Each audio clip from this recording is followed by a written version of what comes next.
Hello everyone, welcome to our channel fast techno. मैं हूं आपका दोस्त सुशील और आज हम फिर से हाजिर हैं एक बहुत ही इंटरेस्टिंग टॉपिक। नहीं, इंटरेस्टिंग नहीं, क्योंकि हो सकता है हमारी वीडियो में एंटरटेनमेंट एलिमेंट थोड़ा कम हो, लेकिन इम्पोर्टेंट आपके लिए बहुत ज़्यादा होंगी। इस चीज़ का हम आपके साथ प्रॉमिस कर सकते हैं।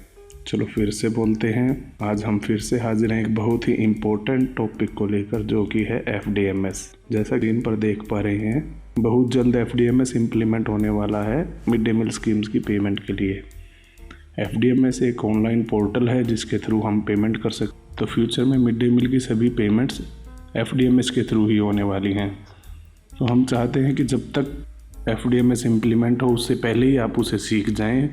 जब वो इम्प्लीमेंट हो तो आपको एकदम से सब कुछ नया नया ना लगे। इसलिए हम आपको ये दिखाना चाह रहे हैं, समझाना चाह रहे हैं कि FDMS होता क्या है, क्यों इसकी ज़रूरत पड़ी, यूज इसको कैसे करते हैं। तो आप धीरे धीरे सीखते रहिए जब तक इम्प्लीमेंट नहीं हो जाता।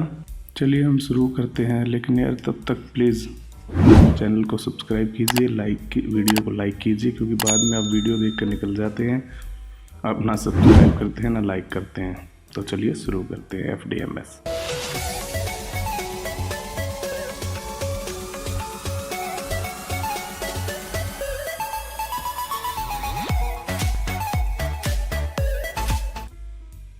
Hello teachers, welcome to this training session of midday meal. In this session we will discuss about FDMS and SNA। जैसे कि आप सभी को पता है कि लास्ट ईयर सभी स्कूल के, ब्लॉक के, डिस्ट्रिक्ट लेवल के बैंक अकाउंट बंद करा दिए गए थे। अब जब सभी बैंक अकाउंट क्लोज हो गए हैं तो हम पेमेंट कैसे करेंगे, हमारा पेमेंट का मेथड क्या होगा, तो वो सब पॉसिबल होगा SNA के थ्रू। SNA है क्या? SNA की फुल फॉर्म है single nodal account. Single nodal account का मतलब है कि अब पूरे स्टेट का एक ही बैंक अकाउंट होगा जिसमें से हम सभी ट्रांजैक्शन कर रहे होंगे, और वो एक SNA अकाउंट डायरेक्टरेट लेवल पर खुल भी चुका है। अब क्वेश्चन आता है कि हमें सभी स्कूल्स के बैंक अकाउंट क्लोज कराकर SNA की जरूरत क्यों पड़ी? क्योंकि गवर्नमेंट ऑफ इंडिया ने इंस्ट्रक्शंस इशू की कि MDM स्कीम की सभी ट्रांजैक्शन अब PFMS के थ्रू होंगी, और PFMS के लिए SNA मैंडेटरी है। क्योंकि पहले जो स्कूल लेवल्स पर जो बैंक अकाउंट होते थे उनमें जो बैलेंस होता था, उनमें जो इंटरेस्ट गेन होता था, उनको ट्रैक करना बड़ा मुश्किल था। And second most important thing, transparency, कि वो इजीली मॉनिटर कर पाएंगे अब कि कहाँ कहाँ पर मिड डे मील में ट्रांजैक्शन हो रही है, कौन उन ट्रांजैक्शन को कर रहा है, कितने अमाउंट की वो ट्रांजैक्शन हो रही हैं। तो अब आप सोच रहे होंगे कि जब आपके नाम बैंक अकाउंट है ही नहीं तो आप उसमें से ट्रांजैक्शन कैसे कर पाएंगे? तो वो सब पॉसिबल होगा FDMS के थ्रू। FDMS की फुल फॉर्म है फंड डिस्ट्रीब्यूशन मैनेजमेंट सिस्टम। ये एक सॉफ्टवेयर है, एक वेब पोर्टल है जिसके थ्रू हम SNA अकाउंट से ट्रांजैक्शंस कर पाएंगे। FDMS को डेवलप किया गया है एक्सिस बैंक के द्वारा, क्योंकि हमारा स्टेट SNA अकाउंट जो है वो एक्सिस बैंक में है।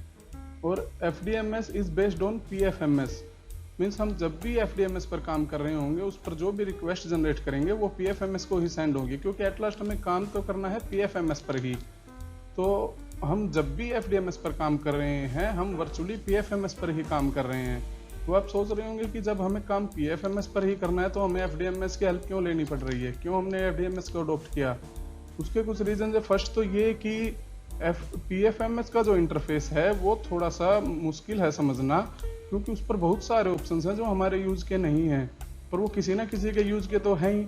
क्योंकि PFMS को क्रिएट किया गया है उसमें सभी स्कीम्स को ध्यान में रखकर ऑप्शंस डाले गए हैं, जबकि एक्सिस बैंक ने जो हमारी MDM का FDMS तैयार किया है उसको specific mid day meal scheme को ही ध्यान में रखकर बनाया गया है। और सेकंड मोस्ट इंपॉर्टेंट रीजन ये है कि जब भी कोई टेक्निकल प्रॉब्लम आती है तो PFMS को कॉन्टेक्ट करना थोड़ा मुश्किल है, जबकि एक्सिस बैंक ने एक अलग से हेल्प डेस्क इस्टेब्लिश की है जिस पर हम ईमेल के थ्रू हम उनसे कांटेक्ट कर पाएंगे, और वो विद इन 24 आवर्स हमें रिप्लाई करेंगे और हमारी क्वेरी को सोल्व करेंगे। तो ये रीज़न थे कि हमें FDMS की हेल्प लेनी पड़ी। तो अब हम बात करते हैं कि FDMS पर काम कैसे करना है। Generating request on FDMS is 2-स्टेप वेरिफिकेशन। मीन्स कि कोई भी एक काम हमें पूरा करना है FDMS पर, उसके लिए हमें 2 यूजर्स की ज़रूरत पड़ेगी।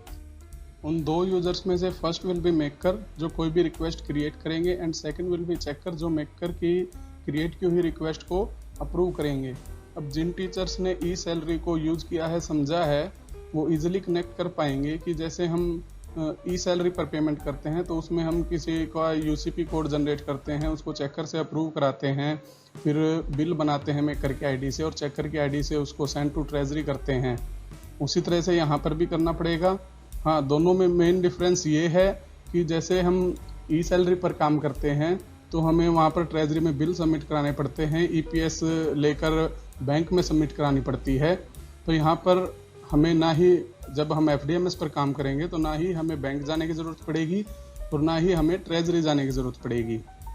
अब क्वेश्चन आता है कि इनका रोल कौन प्ले करेगा, कौन मेकर होगा, कौन चेकर होगा। तो मेकर होंगे स्कूल के mid day meal incharge and checker होंगे स्कूल हेड या डीडीओ। प्राइमरी स्कूल के केसेस में स्कूल हेड ही चेकर होंगे और अपर प्राइमरी स्कूल के केस में डीडीओ चेकर होंगे। अब जो primary school single teacher school हैं उनके बारे में फाइल प्रोसेस में है कि उनके नियर बाई उन स्कूल को उनकी चेकर की अथॉरिटी दी जाएगी या बीओ को दी जाएगी। तो जब भी आपके यूज़र नेम और पासवर्ड बनकर आएंगे आपको क्लियर हो जाएगा कि आपके मेकर चेकर कौन है। तो अब हम बात करते हैं कि मेकर्स को क्या क्या काम करना है और चेकर को क्या क्या काम करना है, उनको क्या क्या अथॉरिटी दी गई हैं, क्या क्या एक्टिविटीज़ उनको असाइन की गई हैं। तो जैसा कि आप स्क्रीन पर देख पा रहे हैं, मेकर को बेनिफिशियरी रिक्वेस्ट क्रिएट करनी है वो, और सेकंड पेमेंट रिक्वेस्ट क्रिएट करनी है। जब बेनिफिशियरी अप्रूव हो जाएगा चेकर से तो पेमेंट रिक्वेस्ट क्रिएट की जाती है कि उसको बेनिफिशियरी को कितनी पेमेंट करनी है, किस चीज़ की पेमेंट करनी है, ये सब काम मेकर के होंगे। इसी तरह से चेकर्स को एक्टिविटीज़ असाइन की गई हैं मेकर की रिक्वेस्ट को अप्रूव करने की। तो फर्स्ट असाइंड एक्टिविटीज़ है approval of beneficiary request. Means जब भी बेनिफिशियरी रिक्वेस्ट मेकर से चेकर को मिलती है अप्रूवल के लिए तो वो वेरीफाई करेंगे कि मेकर ने उनकी जो भी डिटेल हैं वो ठीक से फिल की हैं, उनका नाम ठीक है, उनका बैंक अकाउंट नंबर ठीक है, उनका एफएससी कोड ठीक है। अगर तो वो वेरीफाइड हैं, वो ठीक है तो उनको अप्रूव करेंगे, अदरवाइज वो रिजेक्ट कर सकते हैं। सेकंड, इसी तरह से कि पेमेंट रिक्वेस्ट को अप्रूव करना कि जो भी उन्होंने अमाउंट डाला है बेनिफिशियरी को पेमेंट के लिए, जो भी कंपोनेंट्स सेलेक्ट किया है कि किस फंड से उनको पेमेंट करनी है वो ठीक है या नहीं। तो जैसा कि हमने अभी डिस्कस किया था कि यदि हमें एफडीएमएस के थ्रू किसी को पेमेंट करनी है तो उसके 2 स्टेप होंगे, 2 पार्ट होंगे। पहले पार्ट में हमें उसको बेनिफिशियरी ऐड करना पड़ेगा, अपनी बेनिफिशियरी लिस्ट में ऐड करना पड़ेगा, और सेकंड उसको पेमेंट रिक्वेस्ट जनरेट करनी पड़ेगी और चेकर से अप्रूव होने के बाद उसको पेमेंट होगी। तो चलिए हम फर्स्ट पार्ट देखते हैं कि कैसे किसी बेनिफिशियरी को ऐड किया जाता है, कैसे उसको अप्रूव कराया जाता है चेकर से। एफडीएमएस पर काम करने के लिए हमें एफडीएमएस की वेबसाइट पर लॉगिन करना पड़ेगा। जो आप स्क्रीन पर देख पा रहे हैं लिंक, उस पर क्लिक करेंगे। ये अभी एक यूएटी मॉडल है, मीन्स ये सिर्फ अभी ट्रेनिंग पर्पस के लिए बनाया गया है। इसमें मेकर से रिक्वेस्ट क्रिएट भी होंगी, चेकर से अप्रूव भी होंगी, लेकिन एक्चुअल में पेमेंट नहीं होगी। हो सकता है जब ये वेब पोर्टल लाइव हो, जब ये एक्चुअल पोर्टल आएगा तो ये लिंक कुछ चेंज हो सकता है, तो उसके बारे में आपको अपडेट हम कर देंगे बाद में। और एक बात और मैं आपको बता दूं कि ये एक मोबाइल कंपैटिबल वेबसाइट है, मीन्स आप जिनके पास भी लैपटॉप या कंप्यूटर नहीं है वो इजीली अपने मोबाइल फ़ोन पर भी इसको यूज़ कर पाएंगे। प्रैक्टिस के लिए एक स्कूल के आपको लॉगिन आईडी और पासवर्ड दिए जा रहे हैं, आप इसको नोट डाउन कर सकते हैं। इस सेशन के बाद आप खुद से भी प्रैक्टिस कर सकते हैं। तो जैसे ही हम ऊपर दिए गए लिंक को किसी वेब ब्राउज़र में ओपन करेंगे तो वहाँ पर हमें 3 फील्ड भरने होंगे। फर्स्ट होगा क्लाइंट आईडी, जिसमें भरना होगा MDMHRA, second user name and third password. तो आपको एज ए चेकर लॉगिन करना है तो चेकर के आईडी पासवर्ड डाल लेंगे, एज ए मेकर लॉगिन करना है तो मेकर के आईडी पासवर्ड डाल लेंगे। तो ये है एफडीएमएस की फर्स्ट लुक। यहाँ पर आप देख रहे हैं client ID, user name, password and captcha code आपको भरना होगा। फर्स्ट हम रिक्वेस्ट क्रिएट करने के लिए, बेनिफिशियरी की रिक्वेस्ट क्रिएट करने के लिए एज ए मेकर लॉगिन कर रहे हैं। मेकर की आईडी पासवर्ड मैंने इसमें डाल लें। उसके बाद हम लॉगिन पर क्लिक करेंगे। लॉगिन पर क्लिक करने के बाद हमें ये स्क्रीन शो होगी, उसमें हम सिलेक्ट रोल पर क्लिक करेंगे। यहाँ से सिलेक्ट रोल में हम बेनिफिशियरी मेकर सिलेक्ट करेंगे तो हमें ये विंडो शो होगी। यहाँ से आप देख रहे हैं लेफ्ट अपर कॉर्नर में ये जो सर्कल किया हुआ है ये मेन्यू बटन है। इस मेन्यू बटन पर क्लिक करेंगे। मेन्यू बटन पर क्लिक करने के बाद बेनिफिशियरी मैनेजमेंट पर क्लिक करेंगे। बेनिफिशियरी मैनेजमेंट पर क्लिक करने के बाद हमें ये स्क्रीन शो होगी। यहाँ पर क्रिएट वाया सेक्शन में जब हम सिलेक्ट बटन पर क्लिक करेंगे तो हमें 2 ऑप्शन शो होंगे। फर्स्ट है फॉर्म, सेकंड है बल्क अपलोड। फॉर्म के थ्रू हम एक बार में एक ही बेनिफिशियरी क्रिएट कर सकते हैं। बल्क अपलोड के थ्रू हम एक बार में एक्सेल फाइल अपलोड करके बहुत सारे बेनिफिशियरी अपलोड कर सकते हैं। लास्ट टाइम जैसे कोविड के टाइम पे हम स्टूडेंट्स को दे रहे थे कुकिंग कोस्ट उनके अकाउंट में, तो उस केस में हम स्टूडेंट्स की एक एक्सेल फाइल क्रिएट करके बल्क अपलोड के थ्रू अपलोड कर सकते हैं और सबको एक साथ ही हम बेनिफिशियरी क्रिएट कर सकते हैं।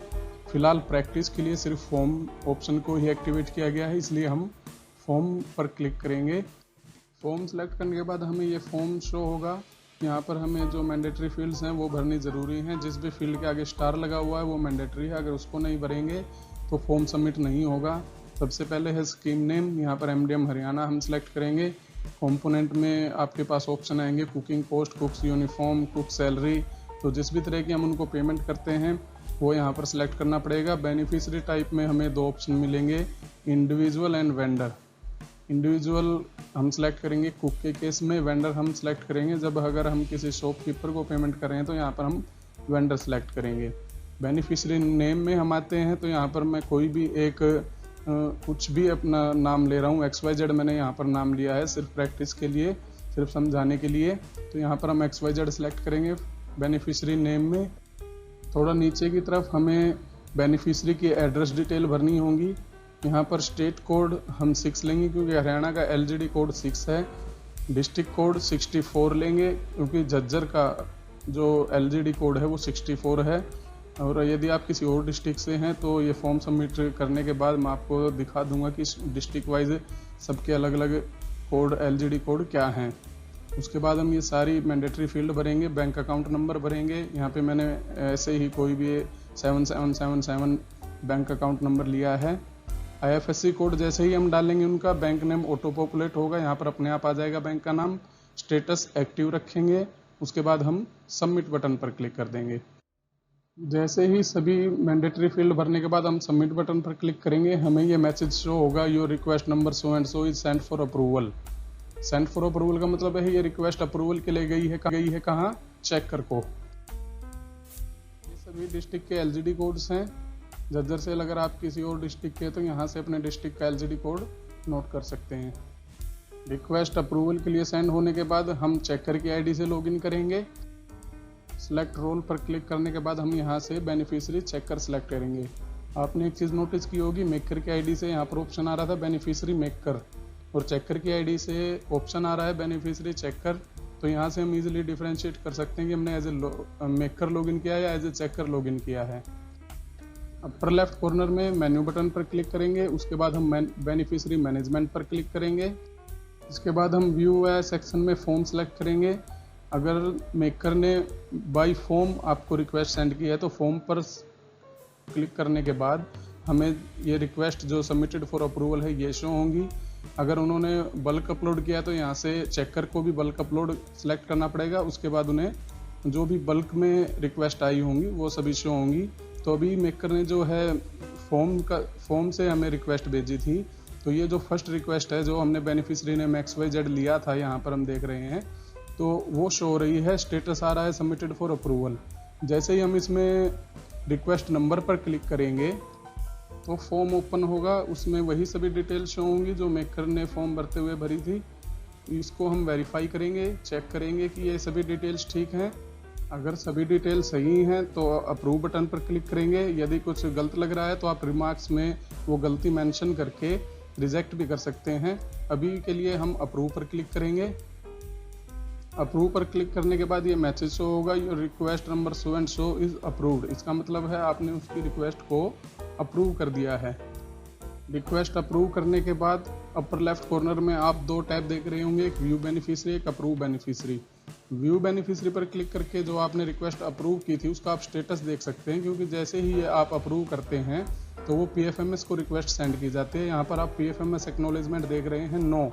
यहाँ पर जब ये अप्रूवल आ जाएगा यहाँ पर PFMS से, तब ये आपकी बेनिफिशियरी लिस्ट में शो होने लग जाएगा। इसको अप्रूवल में 1 घंटा भी लग सकता है, 1 दिन भी लग सकता है, 1 हफ्ता भी लग सकता है, मैक्सिमम 10 दिन का टाइम होता है PFMS की तरफ से। ऑन एवरेज इसमें लगभग 2 दिन लगते हैं।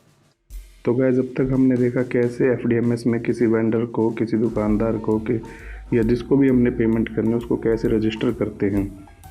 तो मैं आपको एक चीज़ और बता दूं कि ये रजिस्ट्रेशन सिर्फ वन टाइम होता है। सपोज़ आप हर महीने किसी एक शॉपकीपर से ही सारा सामान ले रहे हैं तो आपको सिर्फ उसको एक बार ही रजिस्टर करना पड़ेगा, हर महीने रजिस्टर करने की ज़रूरत नहीं है।